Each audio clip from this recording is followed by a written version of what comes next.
Bonjour à tous. J'espère que vous allez bien.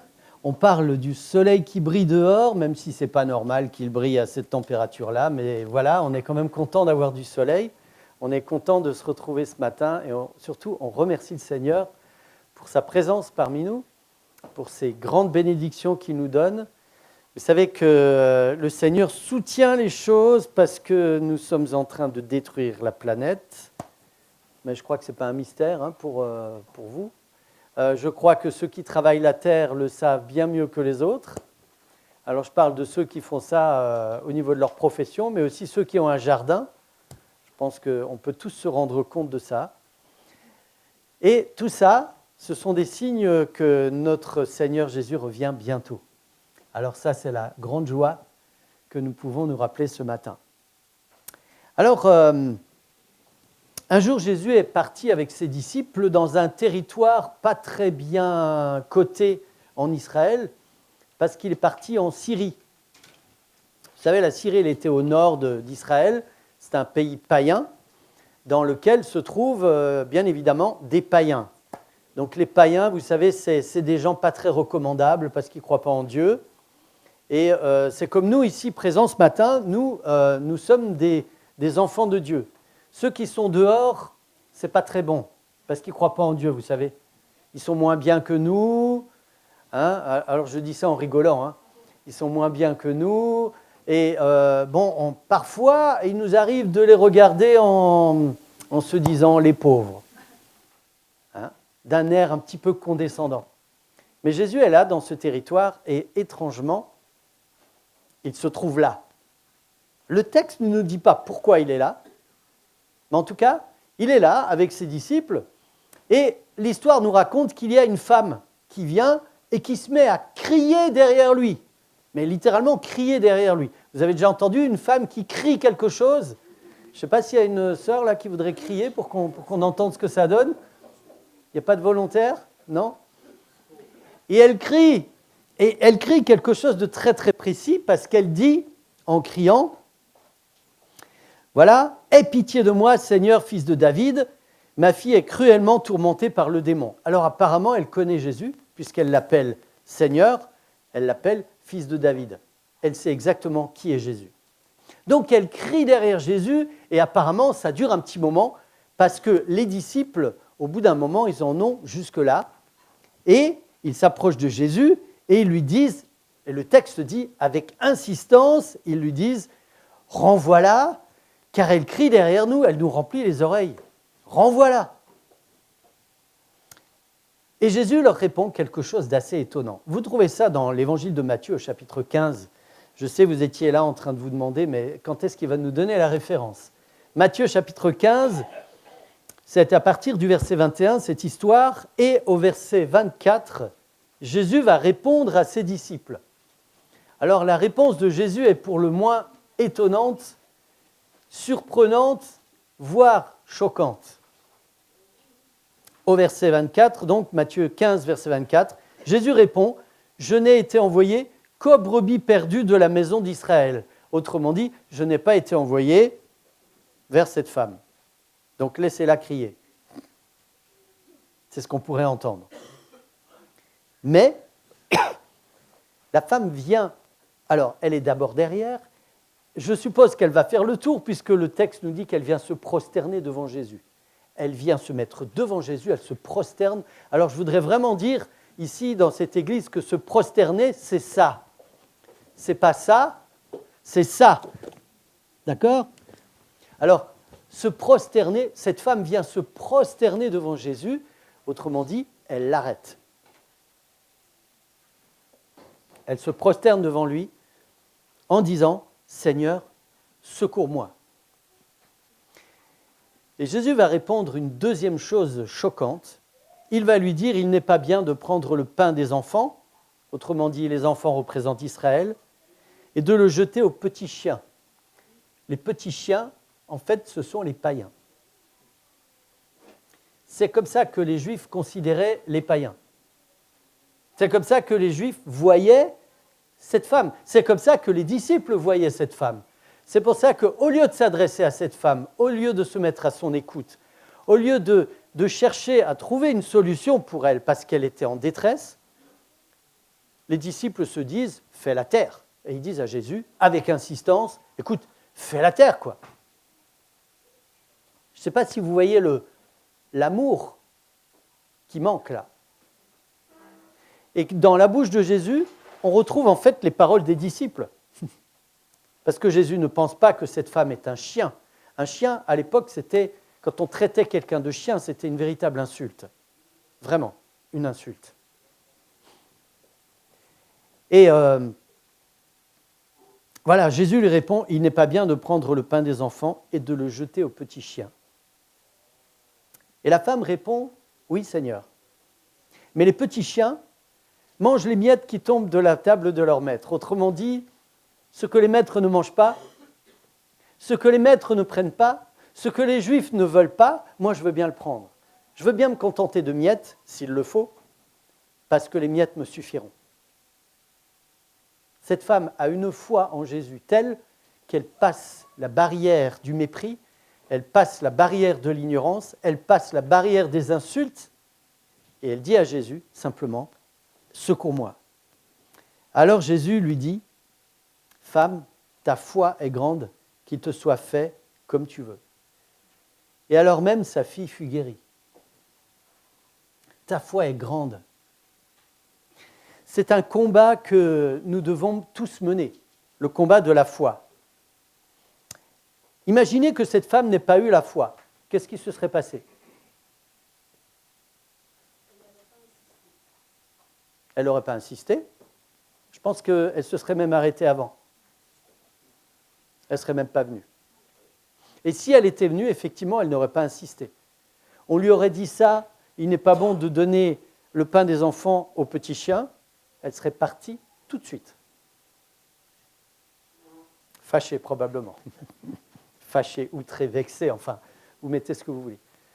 Et cette femme est mue par sa foi. Alors, vous savez, la foi, c'est quelque chose de très commun à tous les êtres humains. Tous les êtres humains ont la foi. Tous. Je ne sais pas si vous étiez au courant. Par exemple, qui c'est qui est venu en voiture ce matin? On peut lever les mains? Bien haut? Tout le monde. OK. Quand vous êtes monté dans votre voiture, est-ce que vous avez vérifié la pression de vos pneus? Non? Ah. Est-ce que vous avez vérifié l'état de vos freins? Non. Est-ce que vous avez vérifié le liquide de refroidissement de votre moteur? Il y en a qui ne savent même pas comment le faire. Et je comprends. Est-ce que vous avez vérifié, je ne sais pas si le volant fonctionnait bien et ne risquait pas de vous faire partir tout droit en plein tournant? Rien. Vous avez donc fait une expérience de foi. Parce que vous êtes monté dans votre voiture en croyant que de toute façon, votre voiture allait vous mener jusque là où vous vouliez. Vous voyez? La foi, c'est quelque chose de naturel aux êtres humains. J'ai un souvenir qu'on a évoqué, ma fille et moi, hier, il me semble, où on parlait de natation. Et je me souviens de cet épisode où j'avais appris à Dorine que sauter dans l'eau, c'était agréable, c'était sympa et que je la récupérais toujours. Jusqu'au jour où j'étais à un bout de la piscine et Dorine à l'autre bout et j'entends ma fille qui crie « Papa !» et elle saute dans l'eau. Vous savez, je crois que j'ai battu le record du 100 mètres en natation ce jour-là parce qu'elle ne savait pas nager. Mais c'était une expérience de foi. La foi, c'est quelque chose de commun à tous les êtres humains. Tout dépend dans quelle direction on l'oriente, la foi. Et la foi répond la plupart du temps à un appel. Si je vous dis, par exemple, imaginez que ce matin, vous ayez invité Ponce Pilate à monter dans votre voiture. À votre avis, quelle aurait été sa réaction?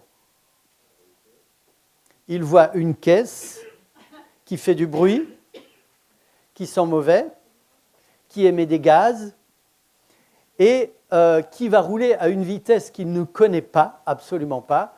Je ne sais pas si vous saviez, mais lorsque l'automobile a été inventée et la voie ferrée, on pensait qu'au-dessus de 40 km/h, l'être humain allait mourir à cause de la vitesse. Donc vous imaginez Ponce Pilate qui monte dans votre voiture, ça serait impossible. Il ne croirait pas que cet engin puisse le mener quelque part, si ce n'est à la mort. Donc la foi répond la plupart du temps à un appel de la part de quelqu'un qui va vous dire « tu peux avoir confiance ». Et je voudrais ce matin vous parler de l'appel, parce qu'on est tous appelés ici, tous, autant que nous sommes. Nous sommes tous appelés à croire essentiellement dans ce que Dieu nous propose de vivre. Je vais y revenir tout à l'heure, mais nous sommes tous ici soit des enfants, soit des parents. C'est plus facile de croire qu'on est l'enfant de quelqu'un que de croire qu'on est un bon parent, par exemple. C'est peut-être plus difficile de croire qu'on est un enfant bon, agréable, gentil, sympathique. C'est peut-être plus difficile, surtout dans certaines circonstances. Quand on rentre à la maison avec un bulletin garni de notes très rondes, là, c'est un peu compliqué de penser qu'on est un bon enfant. Ou quand on a menti, ou quand on s'est mal comporté, quand on s'est disputé avec sa sœur ou son frère.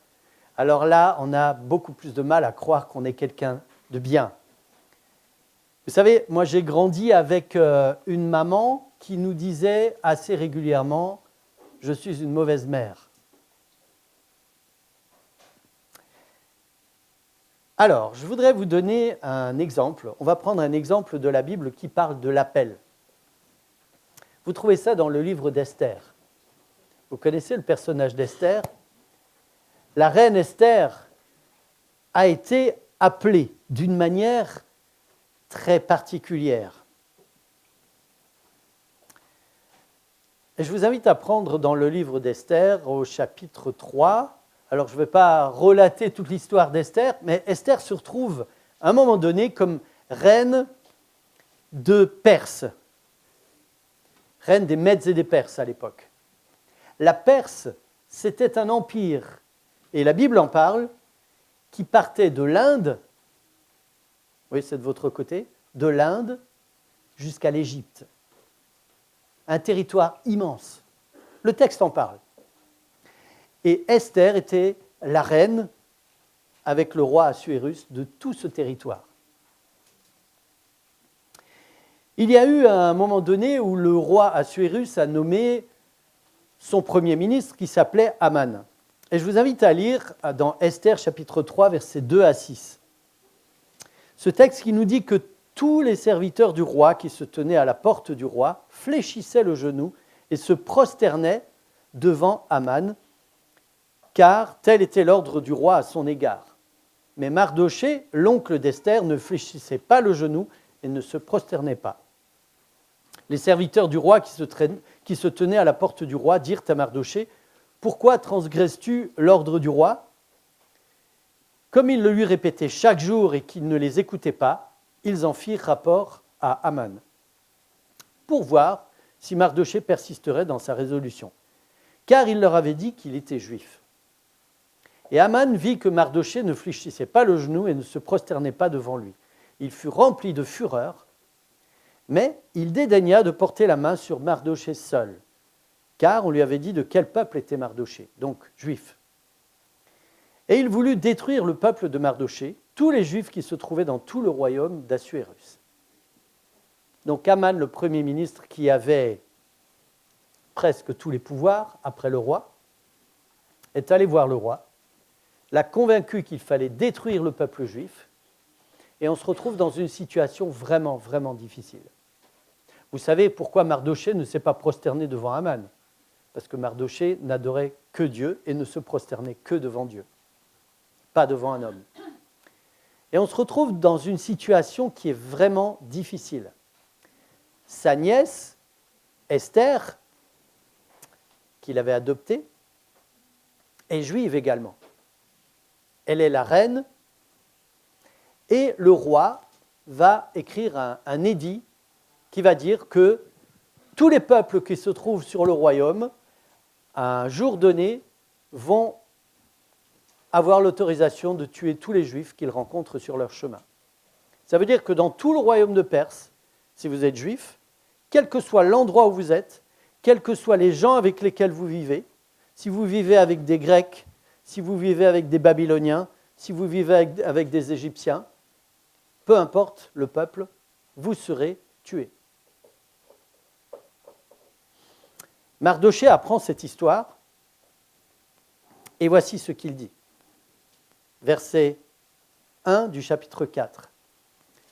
Mardochée, ayant appris tout ce qui se passait, déchire ses vêtements, s'enveloppe d'un sac et se couvre de cendres.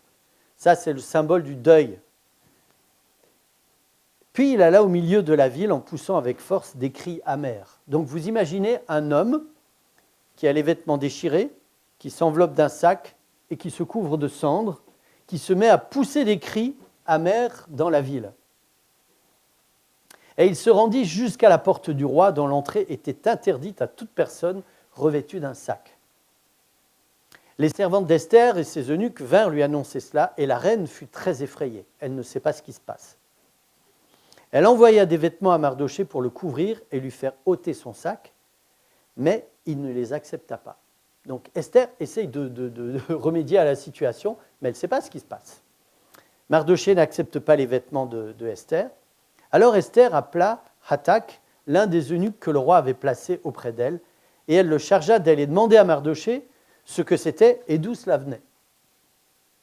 Mardochée donc lui raconte tout ce qui lui était arrivé et lui a indiqué la somme d'argent que Haman avait promis de livrer au trésor du roi en retour du massacre des Juifs. En plus, si vous payez un Juif, ça rapportait de l'argent. Si vous tuiez un Juif, ça rapportait de l'argent. Au verset 11, tous les serviteurs du roi et le peuple des provinces du roi savent qu'il existe une loi portant peine de mort contre quiconque, homme ou femme, entre chez le roi dans la cour intérieure sans avoir été appelé. Celui-là seul a la vie sauve, à qui le roi tend le sceptre d'or, et moi, je n'ai pas été appelé auprès du roi depuis 30 jours. Ça, c'est ce que Esther répond à Mardochée qui lui dit « Va voir le roi ». Esther ne peut pas aller voir le roi, elle est bloquée.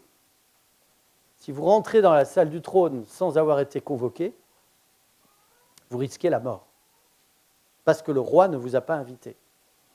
Donc Esther est là dans une situation difficile, et c'est là que Esther va être appelée. Esther va recevoir un appel de la part de Mardochée. Cet appel, vous le trouvez au verset 13, lorsque Mardochée lui dit « Ne t'imagine pas que tu échapperas seul d'entre tous les Juifs parce que tu es dans la maison du roi. Car si tu te tais maintenant, le secours et la délivrance surgiront d'autre part pour les Juifs, et toi et la maison de ton père, vous périrez. » L'appel qui est fait à Esther de la part de Mardochée, c'est de toute façon, tu es dans cette situation, tu es la reine, il n'y a que toi qui peux intervenir, donc tu as le choix, soit tu le fais, soit tu ne le fais pas. Si tu ne le fais pas, ne pense pas que ta situation de reine va te sauver. Ça ne va pas marcher. Et Mardochée va rajouter, peut-être que tu es venue comme reine pour ce jour-là, pour sauver ton peuple. Je ne sais pas si vous entendez l'appel que Esther reçoit à ce moment-là. Elle est appelée à faire quoi? À jouer quel rôle? Hein? Oui, de sauveur même, hein? Le sauveur du peuple.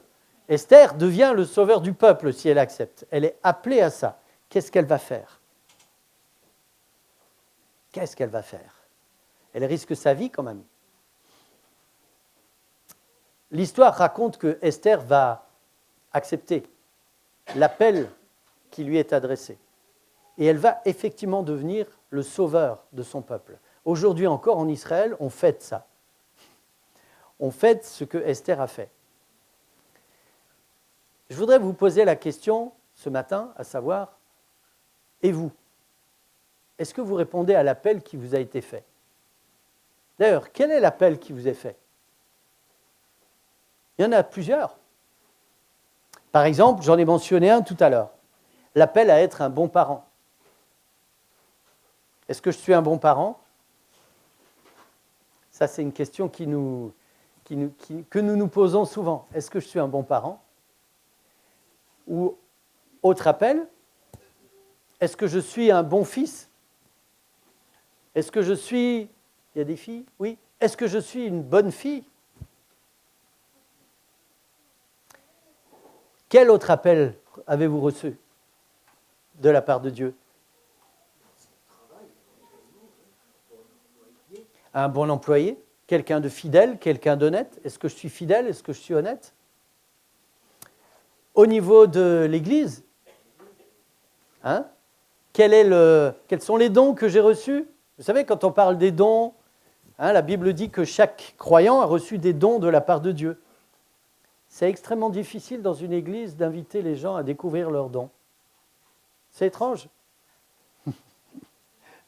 C'est étrange. Comme si, on entend l'appel, mais c'est difficile d'y aller. Comme s'il y avait, vous savez, comme pour Esther, si Esther répond à l'appel qui lui est fait, il y a une grosse responsabilité qu'elle accepte. Mais elle devient le sauveur du peuple. Si je suis parent, si j'essaye d'être un bon parent, j'ai une grosse responsabilité qui m'échoit. Mais après, j'aurai le plaisir, le bonheur, peut-être, d'entendre un jour mes enfants qui me disent « Merci pour le parent que j'ai été ». Alors on ne le fait pas pour ça. Mais je ne sais pas si vous voyez, il y a un appel qui est fait. Quand on accepte cet appel, après ça, il y a beaucoup de joie qui suivent, beaucoup de joie. Et ça, c'est ce que Dieu nous offre.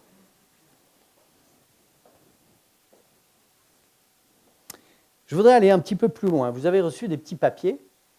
Chacun a reçu un petit papier, n'est-ce pas? Et pendant une petite minute, je vous invite à prendre un stylo. Si vous n'en avez pas, demandez à votre voisine ou votre voisin, j'en ai un de plus. Ah, vous n'avez pas de papier?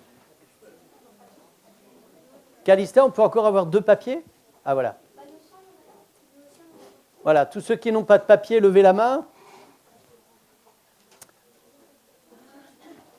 Merci. Et puis les garçons, là, ils n'ont pas de papier. Voilà. Donc, ce que je vous propose, c'est d'écrire sur ces papiers l'appel qui vous a été adressé ou les appels qui vous ont été adressés. C'est assez simple.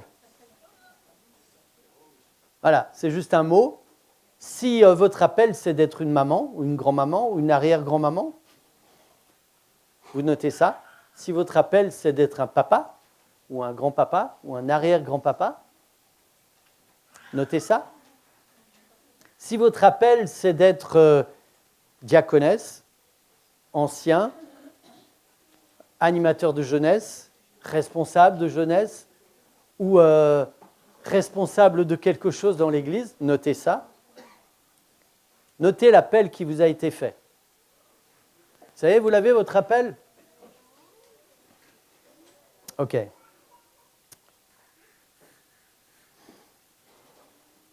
On a un très très bel exemple dans la Bible. Mais je voudrais revenir au texte qu'on a lu précédemment au sujet de la femme, cette femme cananéenne, hein, qui est une païenne. Excusez-moi, j'ai une petite blessure là, mais ce n'est pas grave. Cette femme qui suit Jésus et qui crie derrière lui, les disciples sont là en train d'entendre un appel. Je ne sais pas si vous voyez l'appel que les disciples entendent. Quel appel les disciples entendent? Ouais. Aidez-moi. Secourez-moi. Arrêtez-vous. Entendez ma misère. Entendez ma détresse, s'il vous plaît. Est-ce que les disciples répondent à l'appel? Est-ce que les disciples se mettent en route pour répondre à l'appel? Pas du tout. Faites un parallèle avec Pierre et Jean qui arrivent au temple. Ça, c'est après la résurrection de Jésus. après la Pentecôte même, Pierre et Jean arrivent au temple et là, ils voient un infirme qui est là et qui demande de l'argent. Et Pierre et Jean vont lui répondre, je n'ai ni argent ni or, mais ce que j'ai, je te le donne. Au nom de Jésus-Christ, lève-toi et marche. Là, ils répondent à l'appel. Je ne sais pas si vous voyez ce que les disciples récoltent quand ils ne répondent pas à l'appel de la femme cananéenne et ce qu'ils récoltent quand ils répondent à l'appel envers cet infirme. Quelle est la différence ? La question est trop embrouillée. Dans quel état les disciples sont en ne répondant pas à la femme cananéenne et dans quel état ils sont en répondant à l'infirme ? Qu'est-ce qu'ils vivent ? Quelle est la différence ? Hein ? Il y a de l'amour entre-temps. Quand ils répondent à l'appel de Dieu pour guérir cet infirme, mais quelle joie, quel bonheur, quel accomplissement. Chaque fois que je réponds à un appel, il y a un accomplissement, chaque fois. Quand je réponds à l'appel de Dieu dans ma vie, à chaque fois que je réponds à l'appel de Dieu dans ma vie, chaque fois, il y a un accomplissement, chaque fois. Et chaque fois, si je réponds à un appel de Dieu, j'ai un accomplissement. Si je réponds à 2 appels, j'en ai 2, etc. Et le Seigneur, il souhaite vraiment qu'on puisse être heureux. Alors vous savez, le bonheur se trouve dans l'amour de Dieu, dans le fait de connaître notre Dieu, de savoir qu'il a donné son Fils pour nous, que nous sommes sauvés par son sang et que nous sommes aimés, quoi qu'il se passe dans notre vie, et que jamais il ne nous abandonnera. Mais le bonheur se trouve aussi dans le fait de répondre à l'appel, parce que là, on devient acteur. On n'est plus spectateur. Alors, j'ai entendu que parfois, dans l'Église, il y avait des smartphones qui étaient utilisés pour lire la Bible. Alors, c'est bien, mais il paraît que parfois, la Bible prend des couleurs et des animations tout à fait particulières. Et puis, parfois, on glisse de la Bible vers d'autres sites où on peut voir des petites émissions et puis des petites choses. Alors, on baisse le son, comme ça dérange personne. Ou alors, on fait des jeux. Voilà. Là, en faisant ça, vous devenez spectateur ou consommateur. Vous n'êtes pas acteur. Et ce que le Seigneur nous propose, en nous disant qu'il nous invite à répondre à son appel, il nous propose de devenir des acteurs. Et c'est tellement mieux d'agir, c'est tellement mieux de faire quelque chose. Tiens, l'autre jour, j'étais chez Anita et Dania, j'ai rencontré Florent pour la 2e fois, et tu me sentais venir, Florent, hein. Pardon, et j'ai vu le travail de menuiserie que Florent avait fait. Bon, j'aime beaucoup travailler le bois. Alors moi, je suis au ras des pâquerettes. Je suis vraiment un apprenti. Je n'ai pas vraiment d'outils. Mais quand j'ai vu le travail qu'il avait fait, j'étais impressionné. Vraiment. J'imagine la joie qu'il a quand il regarde le travail qu'il a fait. Ce n'est pas de l'orgueil. C'est, vous savez, ce genre de satisfaction saine qu'on peut avoir quand on a accompli quelque chose. Quand on est acteur, on vit tellement plus heureux que lorsqu'on est spectateur. Tellement plus heureux.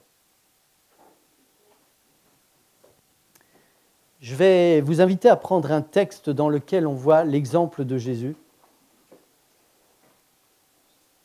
Ce texte, on l'a abordé au dernier week-end qu'on a vécu avec les jeunes, la semaine passée. C'est dans Philippiens, chapitre 2, verset 5. On lira juste les versets 5 à 7. Philippiens, chapitre 2, versets 5 à 7. Dans ce texte, Paul nous recommande d'avoir les sentiments qui étaient en Jésus-Christ. Ayez en vous les sentiments qui étaient en Jésus-Christ, lequel, existant en condition de Dieu, n'a pas regardé comme une proie à arracher d'être égal avec Dieu. Mais, écoutons bien, il s'est dépouillé lui-même en prenant une forme de serviteur, en devenant semblable aux hommes, et il a paru comme un simple homme. Ce que Jésus a fait, Jésus ne s'est pas contenté de regarder ce qui se passe, de venir visiter notre planète. Jésus, d'après ce texte, nous dit qu'il est devenu semblable aux hommes, et le texte va plus loin, et il a paru comme un homme, un simple homme, mais comme un homme. Jésus est vraiment devenu un homme, un être humain comme vous et moi, et il s'est impliqué dans notre vie. Le Seigneur nous invite à répondre à l'appel qu'il nous adresse. Je voudrais revenir par exemple à un appel très simple, l'appel à être parent par exemple, un bon parent, ou l'appel à être un ami ou une amie fidèle. Et il nous arrive parfois de rencontrer des difficultés, il nous arrive parfois de vivre ce que la Bible appelle le péché, c'est-à-dire il nous arrive de manquer la cible. Par exemple, je me souviens de ce matin-là au cours duquel l'un de mes enfants avait fait tellement de bruit en hurlant, pendant des heures et des heures et des heures, je n'en pouvais plus, je suis allé dans sa chambre et j'ai agi à la manière d'un terroriste avec mon enfant, qui était bébé. Et quand j'ai vu le regard de mon enfant après mon intervention, je me suis rendu compte que j'avais vraiment été un parent minable. Je n'avais pas été à la hauteur. Il nous arrive par exemple en tant que parents de nous voir au travers de nos propres échecs. Et là, nous nous disons à nous-mêmes, eh bien écoute, t'es vraiment nul, c'est pas la peine. Et on s'enlève le crédit.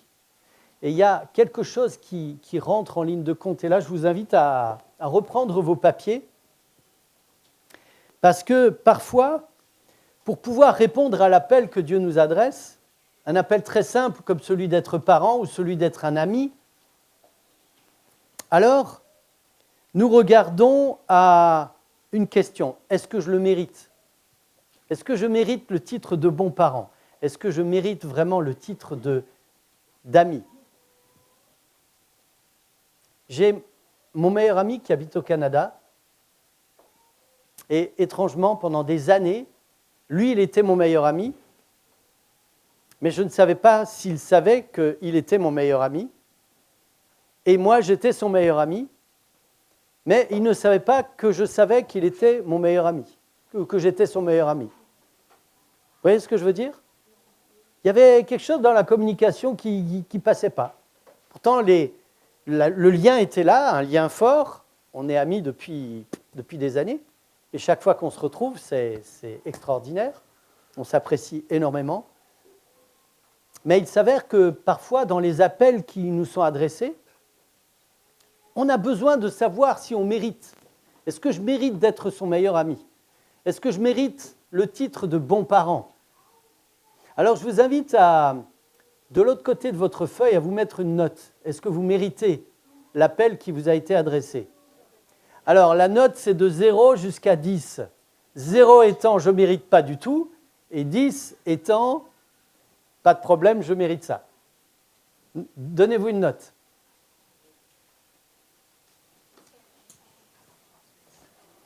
Ça y est ? Vous êtes donné une note ?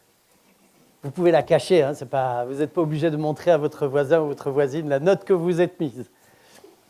Alors, qui a au-dessus de 5 ? On peut voir les mains ? Ah, c'est bien. Tu es la seule ? Ok, qui a en dessous de 5 ? Moi, j'ai 5. Toi, tu as 5. Alors, 5, ça, c'est la réponse facile parce que c'est au milieu. Je me suis dit que je me donne au moins... Voilà, on se donne au moins, mais pas trop. Hein ? C'est ça. Alors, vous voulez que je vous dise, selon la Bible, Est-ce que vous méritez l'appel qui vous est adressé? Vous pouvez tous vous mettre un 0. Vous pouvez tous vous mettre un 0, parce qu'il ne s'agit pas de mérite. Il ne s'agit pas de mérite. Je vous lis le texte de Éphésiens 2, versets 8 et 9, parce que la réponse se trouve là. Et ça, c'est Dieu qui nous le dit.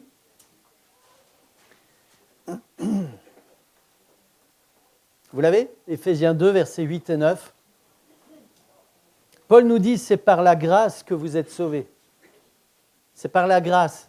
Autrement dit, c'est un cadeau. C'est par la grâce que vous avez été appelés également.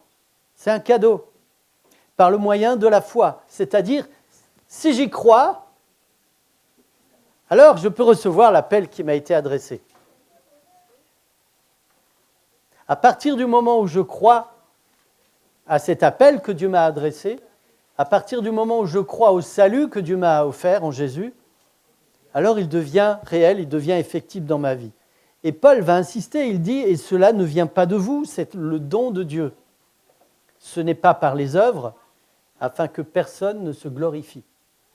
Même si vous êtes un parent parfait, ce qui n'existe pas, vous ne méritez pas le titre de bon parent. Parce que le titre de bon parent ne se mérite pas. Il se reçoit, et il se reçoit par la foi.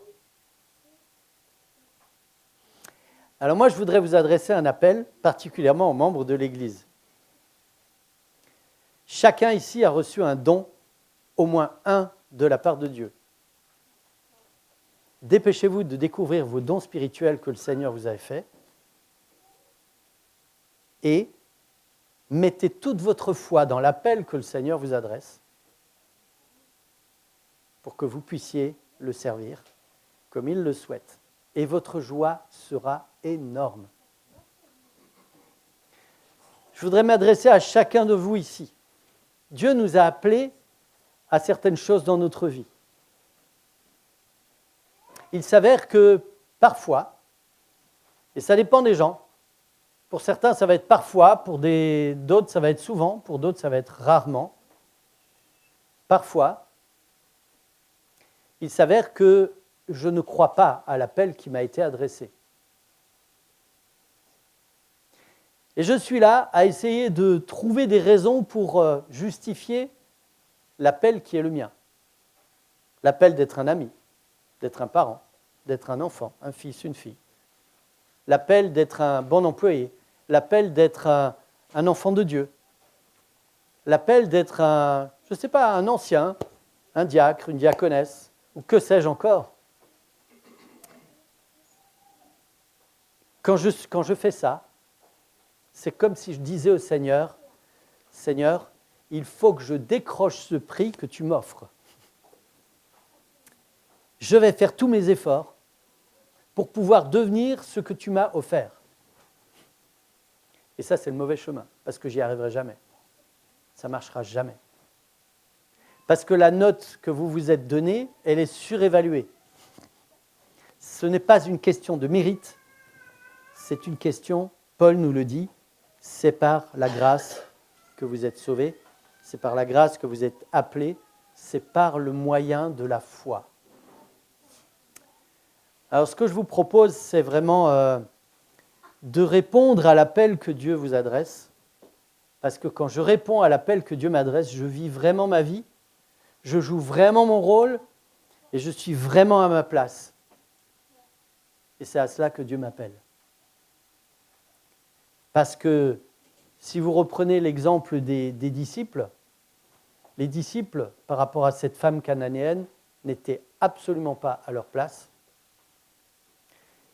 Ils étaient spectateurs, ils attendaient que Jésus fasse. Eux, ils faisaient rien. Si vous prenez l'exemple de Pierre et Jean devant cet infirme, à la porte du temple, là, ils sont à leur place, ils jouent vraiment leur rôle, et ils sont vivants. Dans le premier cas, les disciples ne sont pas vraiment heureux, puisqu'ils insistent pour que Jésus fasse taire cette femme. Dans le deuxième cas, les disciples sont tout simplement heureux. Jésus nous a dit, « Je suis venu pour que mes brebis est la vie, et la vie en abondance. C'est ce que le Seigneur nous propose et nous donne. Il nous le donne, il nous l'offre. Et il s'avère que la plupart du temps, on essaye de l'acquérir, de le gagner. Ça ne marche pas. Alors tournons-nous vers le Seigneur. Remercions-le pour ce don qu'il nous fait de son amour, de son pardon, de son salut, de son Fils, de la vie éternelle qu'il va nous donner, qu'il a déjà commencé à nous donner. Et remercions-le aussi pour l'appel qu'il nous a adressé. Peut-être que nous avons beaucoup de choses à découvrir dans ce domaine. Et je vous invite à continuer votre cheminement avec le Seigneur et qu'il nous montre à chacun l'appel merveilleux qu'il nous a adressé. Amen.